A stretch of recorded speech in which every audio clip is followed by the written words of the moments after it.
Hi, my name is Spencer, and today I'll be reacting to The Legend of Vox Machina Season 3 First Look, exclusive clip from the IGN Live. I'm excited. This is the first thing we've seen from Season 3 since the end of Season 2, really. I don't really know what to expect because, I haven't gotten that far. I got up to the point in Campaign 1 where we are in the show, and then I stopped so that I could be sort of blind for the rest of the show. So I don't know. This isn't a trailer, so it's not like, from what I understand, it's not going to be like a full, or it's not going to show us a whole lot of what to expect during the season, but I don't know. I'm excited. As you can see, I'm wearing my Mollymock tea leaf shirt, and you can probably make an assumption based on that I have seen Campaign 2. It took me about 3 months. I thought about making a video about it, but then, I don't know. I wasn't sure how that would work, so if you're interested, I will. But to suffice it to say, I enjoyed it a lot. It was good. I loved it. It was great. And I'm also all caught up on Campaign 3 currently, so excited to see where that's gonna continue to go. Anyways, before I get into this reaction, don't forget to like this video if you like it, and if you have anything to say about this exclusive clip, please put it in the comments. Also, if you're not currently subscribed, but you like this kind of content, I would appreciate it if you would consider subscribing. I do plan on posting my reactions to Season 3 when that releases. I think by the end of this year. I think I did see that, so excited for that. Also, my reactions to the Mighty Nein animated series. I'm interested to see what the different experience will be with going into Vox Machina blind, but going into Mighty Nein knowing what's supposed to happen. Stay tuned for that. But I don't think I have anything else to say before just diving into this clip. So I will go ahead and get it started.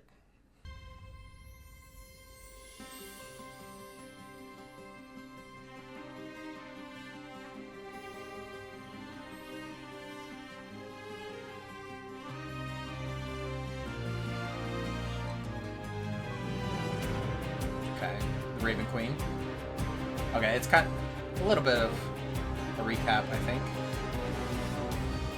Okay, bits of plot.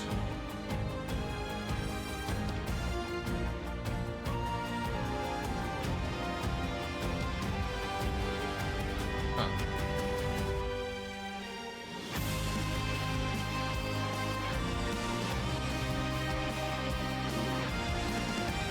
Fun battles, looks like. Ruidus and Catha.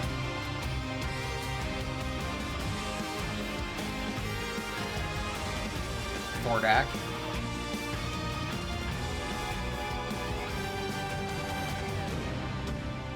Okay, more of the whispered one. October 3rd, okay.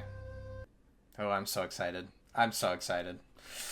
Ooh, I kind of want to go in frame by frame, see some details. My problem with doing that is that it could potentially spoil some things. I guess they wouldn't have put it in the trailer if they didn't want me to look at it. So I kind of want to do that.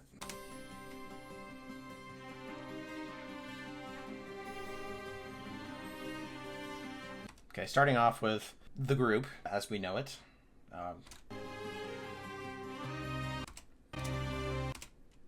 Vax dealing with his connection to the Raven Queen.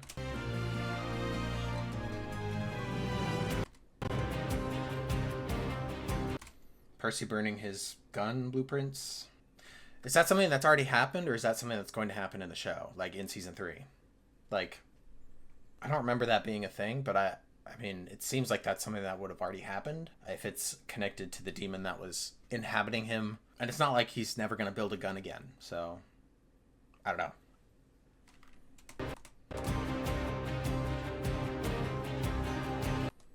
Okay, we got Ripley, Dr. Ripley. Curious what we're gonna see. How much more of her we're gonna see this season. I don't know.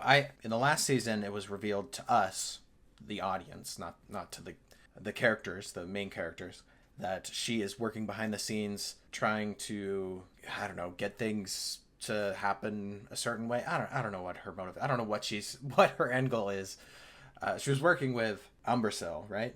I think that's his name. And once Umbrasyl was defeated, she is going off and I guess gonna keep working on what she's working on. But I don't know. I'm curious because in the campaign, at least up to where I'm at, they have no idea. They haven't heard anything. There's not even a whisper of Ripley. I think maybe, and I could be just misremembering and just getting my wires crossed, but maybe there was a moment where Percy revisited the black powder shop and she was mentioned. So they know she's out there, I think. But again, I could be just mixing that up with the show, because I do distinctly remember that being in the show. I don't remember if it was specifically in the campaign as well, at least up to where I am in the campaign. Okay, now we have this shot of Vox Machina walking down a road or something, and people are disappearing until it's just Keyleth. And then she looks kind of sad. So I'm so okay. I don't know what that's supposed to mean. Like, from watching campaign 2 and campaign 3 up to the latest episode, I know that members of Vox Machina survived. So I know that they're not going to die and leave Keyleth as the only surviving member. So I know that that's not what that is. But I'm still confused what that's supposed to mean. If that's supposed to mean something for this season. We got Vex sitting in a tree, holding a feather, looking at a feather. Probably something to do with the Raven Queen and her brother. Maybe she's thinking about her brother being, I don't know, the Raven Queen's champion, but like maybe the Raven Queen like takes him away from her, and this is her like missing him. I don't know. That's my best guess based on, I mean, just this image. Then we've got Kaylie, who is closing the door on a POV shot, which a hand raises into. Which I would guess that that's Scanlan. It's the only really logical choice for this. But like based on the POV shot, I wonder if it's a dream sequence, like some sort of nightmare where Kaylie is leaving him and he's feeling abandoned. Could be the case.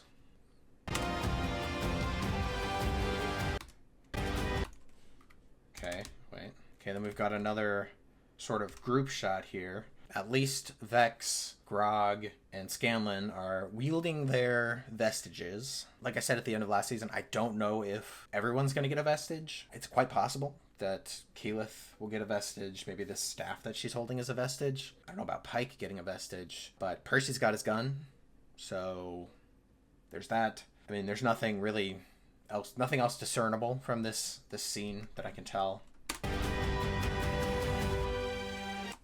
Okay, and then we got some fighting sequence with Grog powering up the gloves, gauntlets. And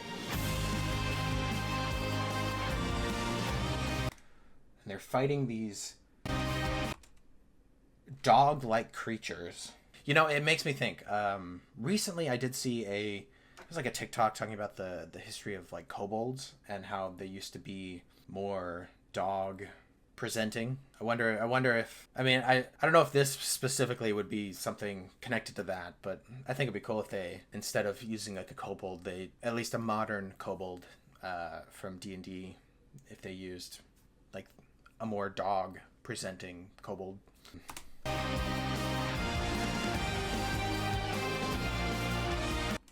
All right. We've got all the supporting characters, the NPCs, looking up at the moons of Vex'ahlia, Ruidus, and I believe it's Catha, and I would not know any of that without having seen Campaign 3 and the emphasis on the moons. We got Trinket. I don't know who this tall, skinny person is, but Cassandra, Allura. Oh, the name escapes me, but Allura's girlfriend. Why does the name escape me? Gilmore. Is that Keeper Yenin? So I guess Keeper Yenin is still alive after the Raishan, I believe that's the dragon's name. After Raishan took her form. So it wasn't like, oh, she killed her, and apparently Keeper Yenin is alive. Okay? And then, yeah.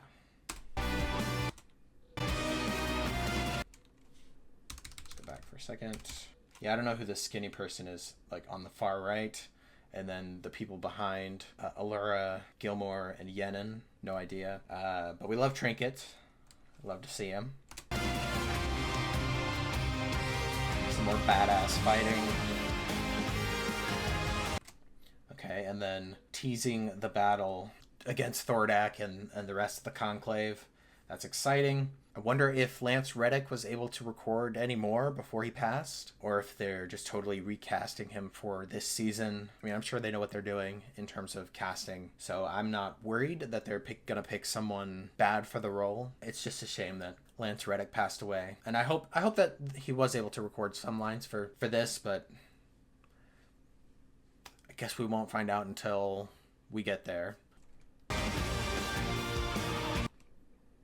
Okay, what is this? Someone's lost their eyes. They've got a bloody blindfold. I forgot what comes right after this.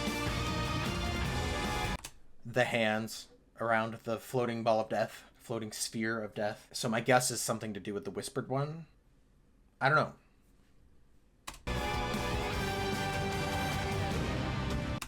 Oh, and then we get back to I didn't even realize this. It goes back to like the beginning scene of Vax looking back towards the Raven Queen. This is, I guess this is meant to be sort of like a vision. Interesting. Like a vision of the path that they're about to be on, their destinies.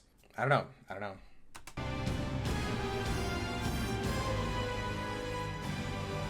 And then we get a scene like a blurry them walking out, which was an image that was released on Twitter this morning because the official Legend of Vox Machina and Mighty Nine page for Amazon Prime got 15,000 followers. So cool. That's the gist of it.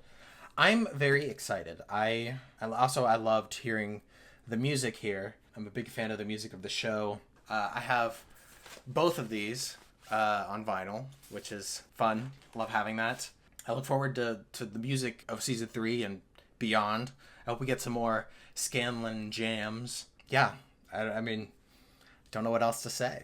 So apparently that was the title sequence of season 3. Like I mean, they didn't label it as such on the YouTube channel or whatever, but I had seen, like, right after finishing recording, I went to check Twitter to see if there was anything else new, and I saw that Sam posted an article or retweeted an article that was basically saying that what we just watched was the new title sequence. So new title sequence, new title sound. Like, I mean, still the same theme kind of, but like a different variation of it. So I don't hate it. I guess that means if they do another soundtrack vinyl, that I'll just have season 3's title sequence on there as well, since season 1 and season 2 were the same. The theme music was not on the season 2 vinyl. So okay, so I have since rewatched it with the context that it is the title sequence. So I was taking each little scene a little too literally. I think I did get some of the like the scene with Vex holding a feather and looking at a feather. I think that was supposed to signify her relationship with Vax after all that's happened with the Raven Queen. That whole sequence with Kaylie, I think I took that one a little too seriously, a little too literally. And then that the battles that were fought with those wolf creatures, I think I took that a bit too literally as well. But I'm sure that there's a lot of like symbolism that will tie into the season. So looking forward to seeing what that's about. Again, let me know if you guys are interested in hearing my thoughts about campaign 2. At least what I remember, it's been like maybe 7 months since I finished it. So I'm happy to share my thoughts about things that I remember, and I'd be happy to take questions in the comments as well. If I release that video. Yeah, I mean, glad we're getting more, and I hope we'll also get news about Mighty Nine soon. Any concerns I have about that show, any thoughts I have about that show, I'll talk about that whenever we get more news about that show. But for now, I'll keep my thoughts to myself. I hope we'll hear something soon, so then I will share my opinions about it. But I want to keep this video more centered on Vox Machina, because that is what this is. Anyways, let me know what you guys thought about this clip. What are you most excited about? I mean, obviously, don't give me any spoilers for what happens next in the show / campaign. Anything beyond the events of season 2. If you don't actually know what's happening, then you can feel free to speculate. But if you do know, please don't spoil anything. But thank you guys for watching. Thank you for your support. I appreciate the patience that you guys have. Those of you who have subscribed for basically just this content. Hopefully you've also found some entertainment in my other reactions, but I understand if you're not interested in Star Trek or Doctor Who or anything else that I've reacted to in the meantime. Hopefully it won't be too long before we see more, and hopefully I will see you guys then.